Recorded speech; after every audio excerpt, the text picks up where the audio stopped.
सो दोस्तों पुष्पा इम्पॉसिबल में आप लोग देख सकते हैं कि यहाँ पर दोस्तों जो कादम्बरी जी होती हैं उन्होंने पहले जुगल से बात तो कर ली थी कि वो चोल को बचाने में उनकी मदद करेंगी, लेकिन दोस्तों अब कादम्बरी जी के हाथ में कुछ भी नहीं रहा। यहाँ पर जो पेपर्स थे दोस्तों यहाँ पर शंभू शेखावत ने कादम्बरी जी को पैसे देकर वो पेपर्स खरीद लिए हैं और जैसे कि ये बात कोर्ट तक पहुंच चुकी थी तो दोस्तों यहाँ पर जज कहते हैं कि कादम्बरी जी के पास आपका यहाँ पर कुछ सबूत है तो आप यहाँ पर शंभू शेखावत उनको बुला सकते हैं। अब दोस्तों शंभू शेखावत कादम्बरी जी को ले आता है और कादम्बरी जी आकर यहाँ पर कोर्ट में सबके सामने गवाही दे देती हैं कि हाँ अब मेरा यहाँ पर चोर के ऊपर कोई हक नहीं, ये सारा चोर सिर्फ और सिर्फ अब यहाँ पर शंभू शेखावत का है और इसका जो भी फैसला होगा वही आपको सुनाना होगा। अब दोस्तों जब पुष्पा वगैरह ये सारे जमीन के कागज देखती हैं जिसके ऊपर यहाँ पर कादम्बरी जी ने पहले से साइन कर दिए होते हैं कि ये शंभू शेखावत को मैंने बेच दिए हैं और इसकी मैंने सारी कीमत भी ले ली। अब दोस्तों साफ साफ पता चल गया है कि ये जो सारी जगह है वो शंभू शेखावत की है और यहाँ पर शंभू शेखावत जज साहब के सामने कहते हैं कि जज साहब अगर यहाँ पर ये सारा चोल मेरा है तो इसके ऊपर मर्जी भी तो मेरी चलेगी ना,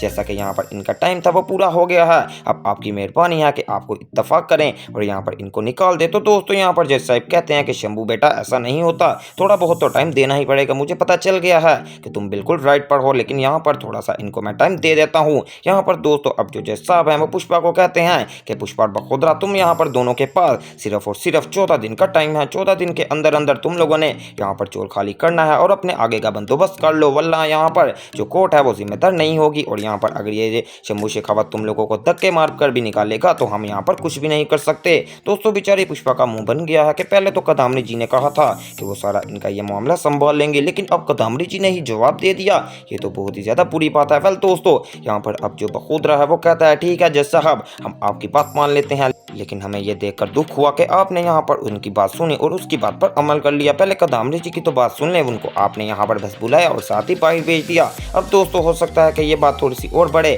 लेकिन ये बात तो अब पक्की हो गई है कि बेचारी पुष्पा को अपना चोल खाली करना ही पड़ेगा। दूसरी तरफ दोस्तों आप लोग देख सकते हैं कि यहाँ पर जो राशि है उसको किसी न किसी तरीके से पता चल जाता है कि जो शंभू शेखावत का बेटा है वही अर्जुन है जिससे यहाँ पर वो प्यार करती है। जैसे ही दोस्तों यहाँ पर पता चलता है राशि को तो वो कहती है कि इतनी बड़ी बात वो मुझसे कैसे छुपा सकता है, मैं अभी उसे फोन करती हूँ। यहाँ पर दोस्तों राशि जल्दी से फोन करने वाली है तो यहाँ पर जो अर्जुन है जैसे ही राशि का फोन देखता है तो वो जल्दी से यहाँ पर उसकी कॉल कट कर देता है। दोस्तों राशि सोचती है कि आज तक कभी अर्जुन ने मुझे ऐसे अवॉइड नहीं किया, आखिर वो ऐसा क्यों कर रहा है, कहीं ये बात सच तो नहीं जो मैंने यहाँ पर सुनी है। दोस्तों यहाँ पर बेचारा अर्जुन भी सोच रहा होता है कि मैं क्या मुंह दिखाऊंगा राशि को कि मैं वही हूँ जिसके पापा यहाँ पर उसका चोल डिमोलिश करवा रहे हैं, इस तरह वो मुझसे कभी बात नहीं करेगी और ना ही कभी मुझसे शादी करेगी। दोस्तों अब बहुत ही बड़ा ट्विस्ट आ गया है कि क्या जवाब देगा यहाँ पर शंभू शेखावत का बेटा अर्जुन राशि को। अब दोस्तों यहाँ पर राशि का फोन आता है तो जल्दी से यहाँ पर उठा लेने वाला है अर्जुन फोन। वो कहता है कि हाँ राशि बात क्या है, मैं जल्दी से बताओ, मैं यहाँ पर मीटिंग पर बैठा हुआ हूँ। दोस्तों पहले ही फोन उठा से साथ ही राशि कहती है कि मुझे जल्दी से बताओ कि तुम्हारे पेरेंट्स कौन है और यहाँ पर वो कहाँ पर रहते हैं, मुझे उनसे मिलना है। यहाँ पर दोस्तों यहाँ पर अर्जुन कहता है कि राशि तुम टेंशन न लो, मैं अभी मीटिंग में बैठा हुआ हूँ, मैं तुम्हारे सारे सवालों के जवाब थोड़ी देर बाद दूंगा। दोस्तों ये कहकर अब वो फोन काट देने वाला है और राशि के दिल में एक अलग सी चितमनी पैदा हो जाती है। तो दोस्तों आने वाला एपिसोड और भी ज्यादा इंटरेस्टिंग और धमाकेदार होने वाला है, तो वो सब देखना मिस मत कीजिएगा और मेरे चैनल स्पाइसी एंटरटेनमेंट को सब्सक्राइब करें।